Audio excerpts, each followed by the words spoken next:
Shalom, it's Hannah. I'm back. Sorry that my message got cut off in the middle of my sentence. What I am finding out is that if somebody calls me while I'm trying to record a message on my phone, it just cuts it off. So I didn't want to leave you just hanging, dangling. What was she going to say at the end? So I want to just finish this. And I think my little experiment about recording on my phone is over. And from now on, I will ask Leah to help me and we'll do it on the camera. It'll be a little bit better. But I just wanted to finish what I wanted to say the other day. I was talking about the rain and we were stuck inside because it was raining and talking about trials and tribulations. And then I had this word about this story from Mephibosheth, about Mephibosheth. See, I've got it in English now, but his name in Hebrew is Mephibosheth. And we were talking about how his name means, this is from 2 Samuel chapter 4 and then chapter 9. His name actually means in Hebrew, Mephi, from the mouth of Boshet is shame.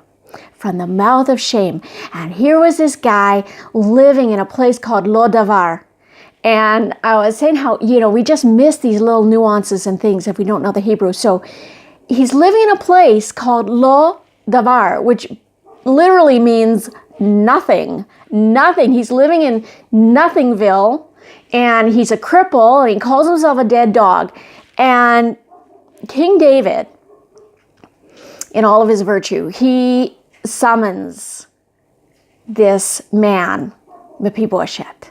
And he summons him to come to the palace. Why? Because in reality, Mephibosheth is a covenant son of Jonathan, who was King David's best friend. And he was not only the son of Jonathan, but the grandson of King Saul, the king of Israel.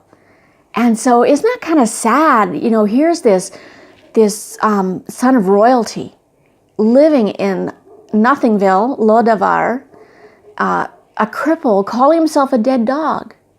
And the thing is, what I want us to see here is that Mephibosheth had forgotten who he is.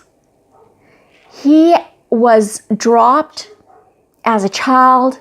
He was dropped by his nurse and crippled for life. And so that is how he saw himself, as a cripple, as worthless, as a dead dog, as broken. In reality, he was a covenant son of a king. And I'm wondering if this applies to us as well. Have we been so broken? Have we been so crippled by the trials of life and the sorrows of life, the things that have happened to us, that we've forgotten who we are? Because we are not dead dogs and cripples living in Lodavar. That is not our destiny. We are covenant sons and daughters of the King of Kings and the Lord of Lords. And our destiny is the palace. And just like King David called Mephibosheth to his palace to sit at his and feast at his table, we are called to take our rightful place at the king's table and to feast and to live in his palace and to have everything restored to us.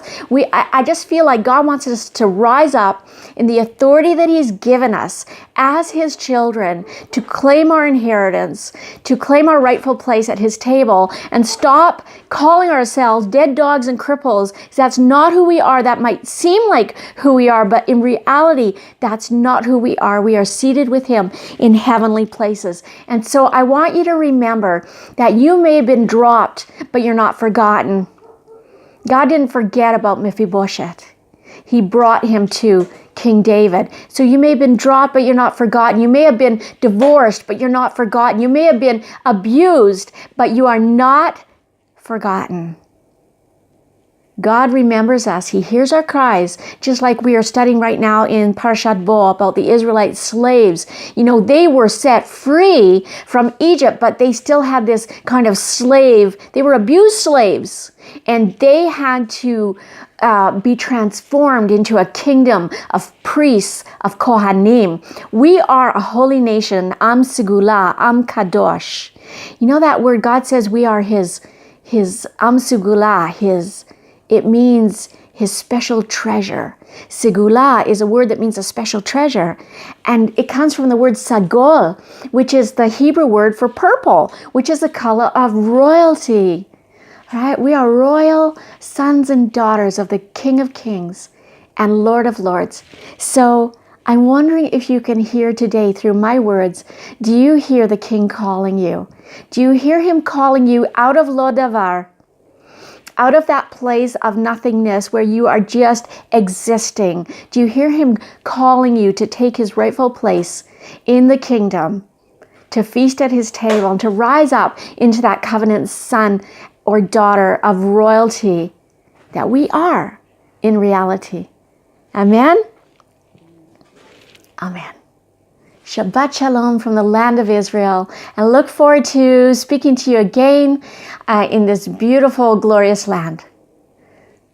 Shalom.